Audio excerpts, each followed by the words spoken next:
Hello everyone and welcome to my channel, and today I'll be reading a Muichiro Listener by me. So let's get into it. The forest is quiet. Too quiet maybe, but you don't notice it at first. You're just walking down the narrow path beside him, enjoying the rare chance to be alone with him, between the work and missions. The sun had set, and the air was cool, fresh. Everything almost peaceful. Almost. But then Muichiro pauses. You don't catch it at first. He stops so lightly, so soundlessly. You almost keep on walking.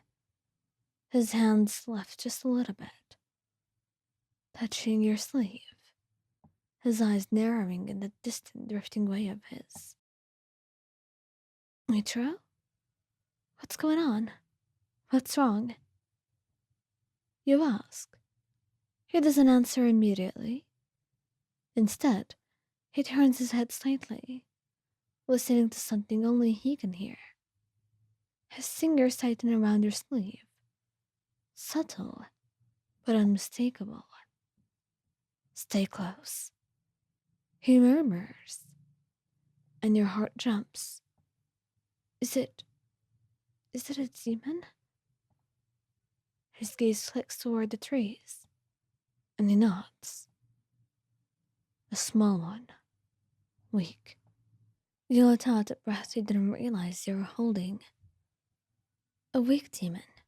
That you can handle. Or rather, he can. But Mitra's posture told another story. His shoulders were tense. His stance was protective, and the way he nudged you slightly behind him made your chest tighten with worry. Hey, it's fine. You said it's weak, right? He doesn't look away from the trees. Even a weak demon can pose danger to you. And before you can respond, the demon leaps out, small, fast, more like a twisted animal than a true monster. You barely register its shape before Michiro's sword is already drawn. The mist moves before you can even blink. One moment the demon is midair, claws outstretched towards you. The next, Michiro's blade cuts through it with effortless precision. He steps between you and the fading creature, his body angled like a shield. It doesn't even get close. And yet, his sword stays raised. His breath is steady, and his eyes are sharper than you've ever seen, scanning the shadows, searching for the slightest hint of a second threat. His free hand reaching behind him until his fingers brush your arm, checking that you're still there, unharmed. Muichiro, it's gone. I'm all right. He doesn't answer, and you step closer, placing your hand on his back. Hey, I'm okay. Slowly he turns to you, his face calm, his expression blank as always. But his eyes betray him. They're wide, with worry that he doesn't know how to show anywhere else. Did it touch you? He asks quietly. No, you stopped it. You assure him. And his shoulders loosen just a little, but the worry still lingers at the edges of his voice. You were too close. If I had been slower. But you weren't. You say gently. And he looks down at your hands, as if checking for scratches you might be hiding.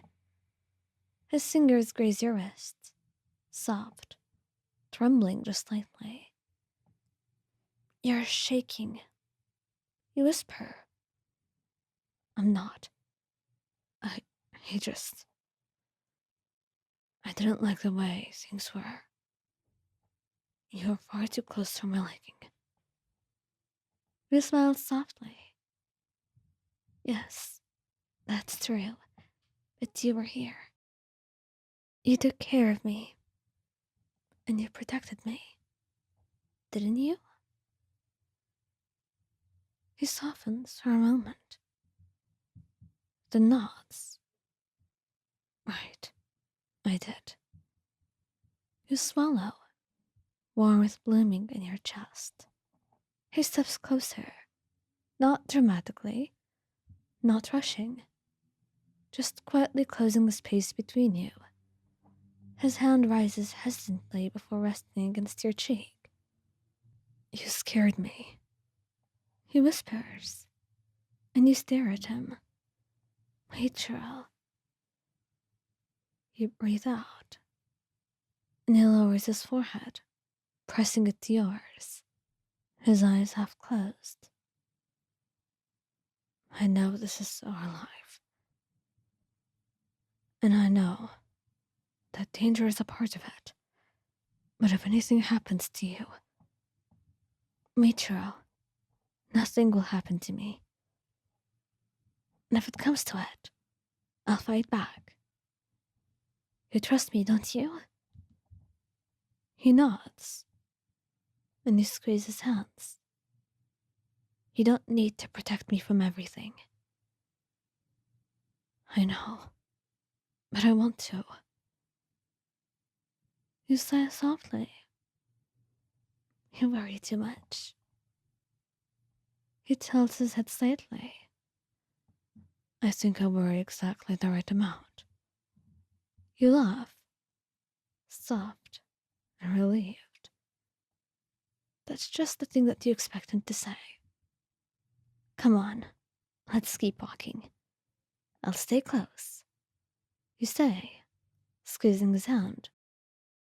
And he nods. And you start down the path again.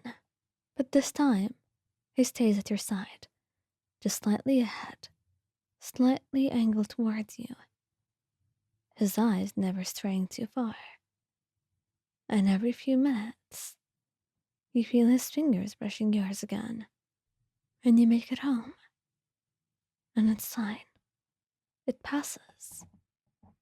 And he knows that in the end, so long as the day ends with you being safe, he has nothing else he wants for in the world.